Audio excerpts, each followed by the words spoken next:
ಎಲ್ಲರಿಗೂ ನಮಸ್ಕಾರ. Cooking with Uma ಚಾನಲ್ಗೆ ಸ್ವಾಗತ. ಇವತ್ತು ಬೀಟ್ರೂಟ್ ಮತ್ತು ಮೂಲಂಗಿ ಪಲ್ಯ ಮಾಡೋದು ಹೇಗೆ ಅಂತ ತೋರಿಸ್ತಾ ಇದ್ದೀನಿ. ನಾನಿಲ್ಲಿ ಒಂದು ದಪ್ಪ ತಳದ ಕಡಾಯಿಗೆ ಸ್ವಲ್ಪ ಎಣ್ಣೆನ ಹಾಕ್ಕೊಂಡಿದ್ದೀನಿ. ಎಣ್ಣೆ ಕಾದ ನಂತರ ಇದಕ್ಕೆ ಸ್ವಲ್ಪ ಕರಿಬೇವಿನ ಸೊಪ್ಪನ್ನು ಹಾಕ್ತಾ ಇದ್ದೀನಿ. ಇದಕ್ಕೆ ಚಿಕ್ಕದಾಗಿ ಕಟ್ ಮಾಡಿರೋ ಈರುಳ್ಳಿನ ಹಾಕ್ತಾ ಇದ್ದೀನಿ.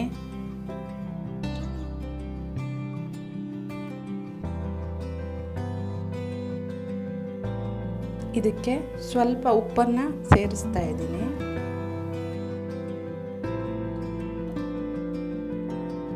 ಇದನ್ನ ಈ ಥರ ಫ್ರೈ ಮಾಡ್ಕೋಬೇಕು ಚೆನ್ನಾಗಿ. ನಾನಿಲ್ಲಿ ಬೀಟ್ರೂಟ್ ಮತ್ತು ಮೂಲಂಗಿಯನ್ನು ತುರಿದಿಟ್ಕೊಂಡಿದ್ದೀನಿ. ಇವೆರಡನ್ನು ಹಾಕಿ ಪಲ್ಯ ಮಾಡೋದ್ರಿಂದ ತುಂಬ ಟೇಸ್ಟಿಯಾಗಿರುತ್ತೆ, ಹಾಗೆ ಆರೋಗ್ಯಕ್ಕೂ ಒಳ್ಳೆಯದು.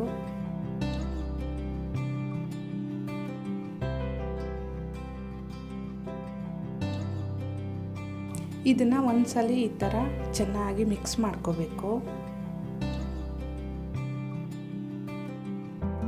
ಇದನ್ನ ತುಂಬ ಈಸಿಯಾಗಿ ಮಾಡ್ಬೋದು. ಕಡಿಮೆ ಇಂಗ್ರೀಡಿಯೆಂಟಿಂದ ತುಂಬ ಟೇಸ್ಟಿಯಾಗಿರೋ ಪಲ್ಯನ ರೈಸ್ ಜೊತೆ ಸೈಡ್ ಡಿಶ್ ಆಗಿ ನೀವು ಇದನ್ನು ತಿನ್ಬೋದು.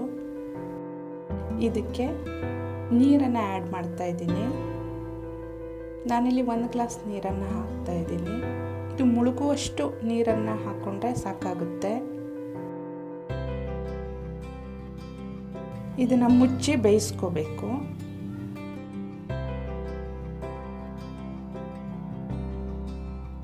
ಇದು ಬೆಂದಿದೆ.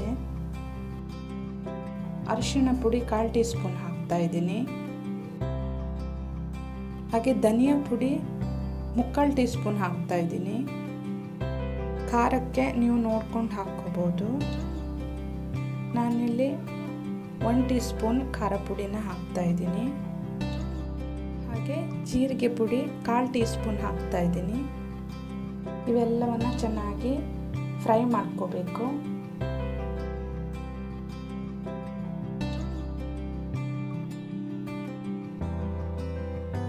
ಹಾಗೆ ಇದಕ್ಕೆ ತುರಿದಿರುವಂಥ ಫ್ರೆಶ್ ಕೋಕೋನಟ್ ತುರಿಯನ್ನು ಹಾಕ್ತಾ ಇದ್ದೀನಿ.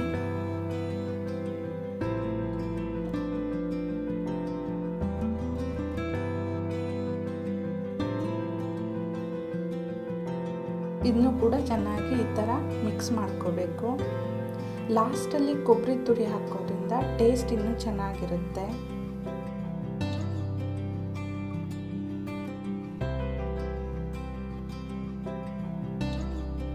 ಫ್ರೆಂಡ್ಸ್, ನೋಡಿ ಎಷ್ಟು ಸುಲಭವಾಗಿ ಕಡಿಮೆ ಟೈಮಲ್ಲಿ ಇದನ್ನು ಮಾಡ್ಕೋಬೋದು.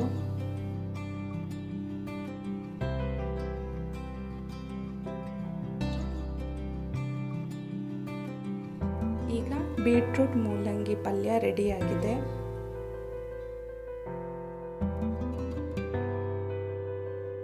ಫ್ರೆಂಡ್ಸ್, ನಿಮಗೆ ರೆಸಿಪಿ ಇಷ್ಟ ಆದಲ್ಲಿ ದಯವಿಟ್ಟು ಲೈಕ್ ಮಾಡಿ, ಶೇರ್ ಮಾಡಿ. ನೀವಿನ್ನೂ ನನ್ನ ಚಾನೆಲ್ನ ಸಬ್ಸ್ಕ್ರೈಬ್ ಮಾಡಿಲ್ಲ ಅಂದರೆ ದಯವಿಟ್ಟು ಸಬ್ಸ್ಕ್ರೈಬ್ ಮಾಡಿ. Thanks for watching.